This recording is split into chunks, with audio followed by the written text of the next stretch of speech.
আবারও চলে এলাম তোমাদের সামনে একটি নতুন আপডেট নিয়ে।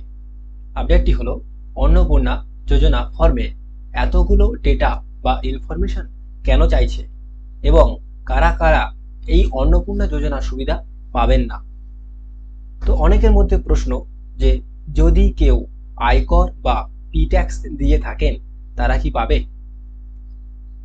রাজ্যের নারী ও শিশু কল্যাণ মন্ত্রী অগ্নিমিত্রা পল জানিয়েছেন যে যারা আয়কর বা পি ট্যাক্স দিয়ে থাকেন তারা এই সুবিধা কোনোভাবেই পাবেন না।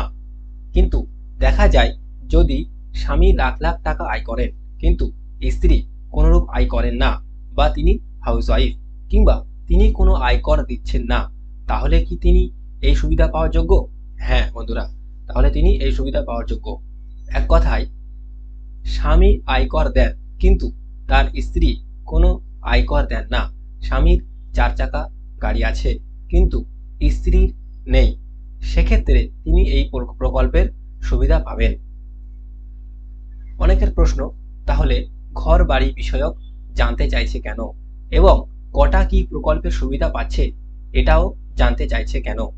তো বন্ধুরা, ঘরের বিষয়ে জানতে চাইছে যাতে তারা একটা সার্ভে করে নিচ্ছে যে ঘর আছে কি নেই, তাহলে পরবর্তী আবাস যোজনার জন্য এই যে ডেটা তাদের কাজে লেগে যাবে। এবং অন্যান্য প্রকল্প বলতে যাতে একই মানুষ একই প্রকল্পের সুবিধা দুবার না পেয়ে যায়, সেজন্য এটা করা হচ্ছে। সুতরাং এই অন্নপূর্ণা যোজনা ফর্ম শুধুমাত্র একটি ফর্ম নয়, এটি একটি পারিবারিক তথ্য সংগ্রহেরও একটি ফর্ম। তো এইখানে যা যা ডিটেলস চাইছে সেগুলো পরবর্তী প্রকল্পের জন্য আমাদের রাজ্য সরকারের কাজে লেগে যাবে, সেই জন্য এটা করা হচ্ছে। তো বন্ধুরা এই ছিল আজকের ভিডিও।